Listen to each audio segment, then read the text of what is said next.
And on one such trip to Colombia, General Helland and I found ourselves being escorted through the DV lounge at the same international airport in Bogota where my dad had been 40 years earlier watching President Kennedy arrive.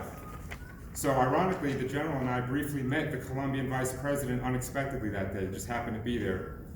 And for a moment, it just seemed like a deja vu moment, like some kind of role reversal or something. The Colombian drafted soldier saw President Kennedy 40 years earlier, and now it was me, a U.S. Marine now, meeting the Colombian Vice President. It was kind of like the Alliance for Progress was seeming to have second and third order effects. It's just one of those moments, like a Pulp Fiction moment or something.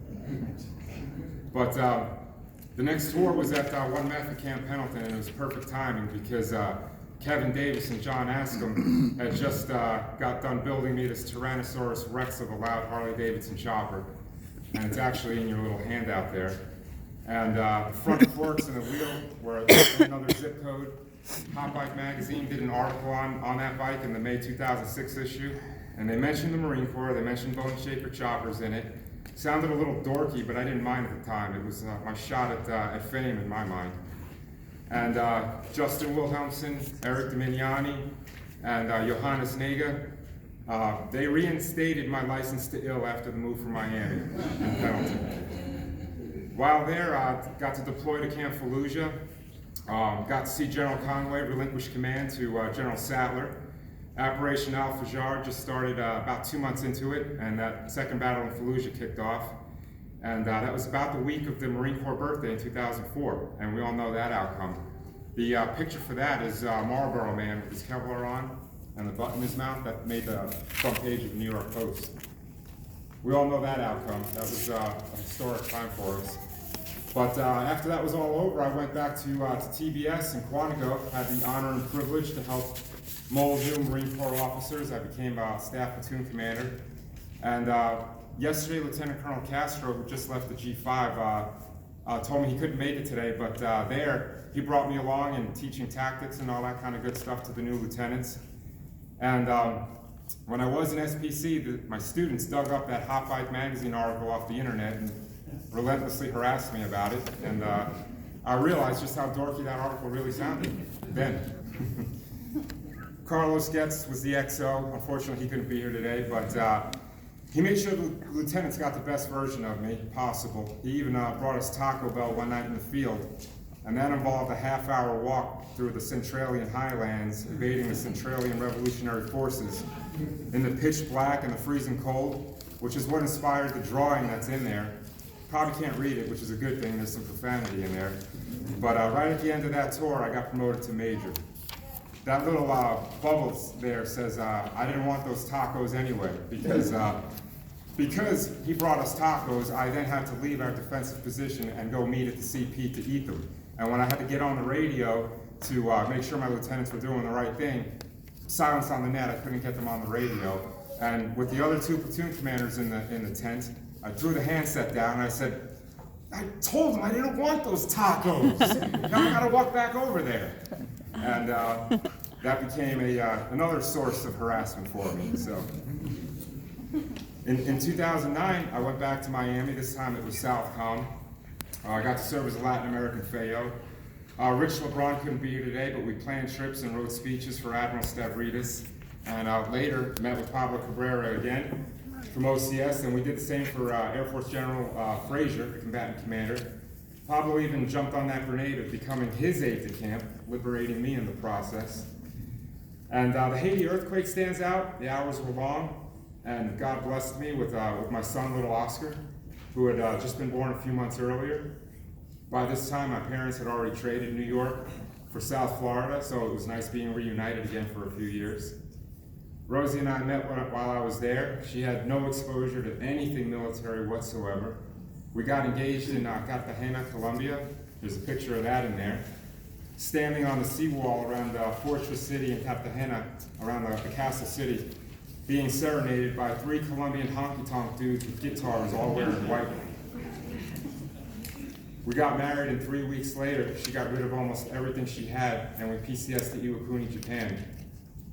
Wouldn't be standing here today without her love and steadfast support. Love you, dear. So I'm going to send some flowers to her.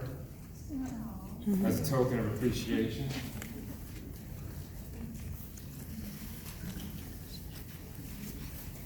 Thank you. And I got so into my own story here, when I got past the immigration part, I almost forgot to send my mom flowers.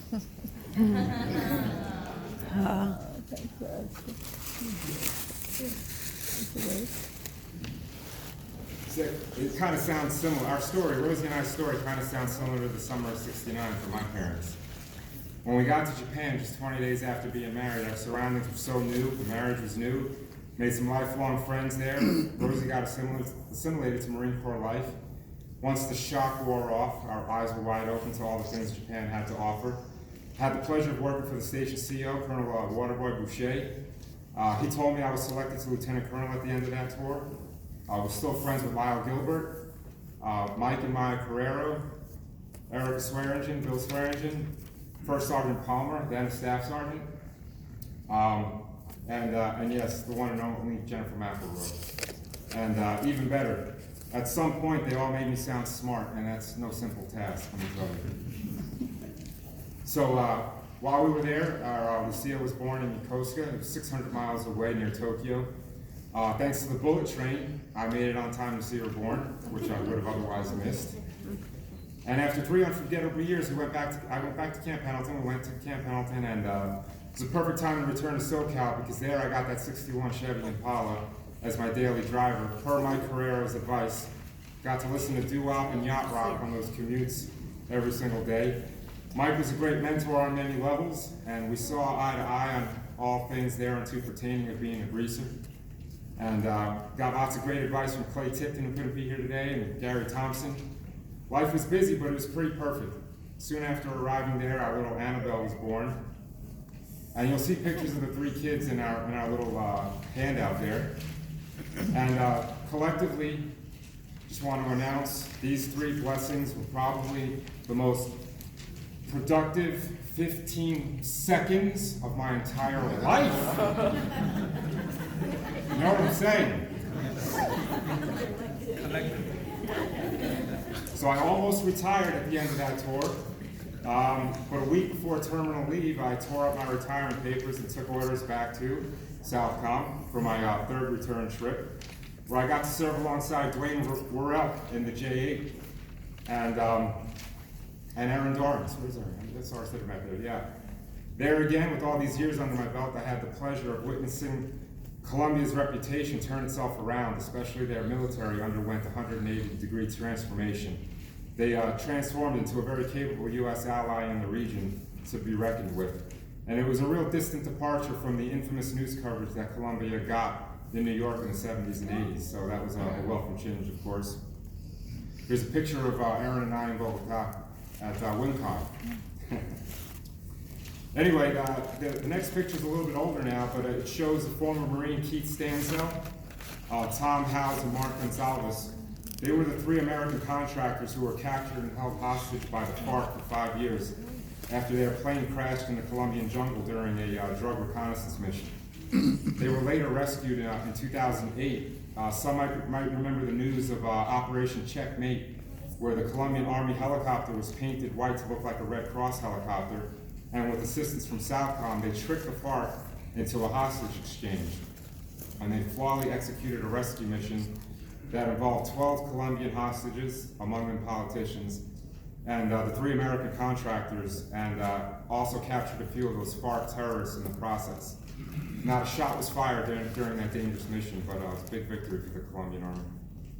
Right before moving to Marsden, COVID started, and my birthday, ironically, was the last time we saw one of our own in the J8 at Southcom.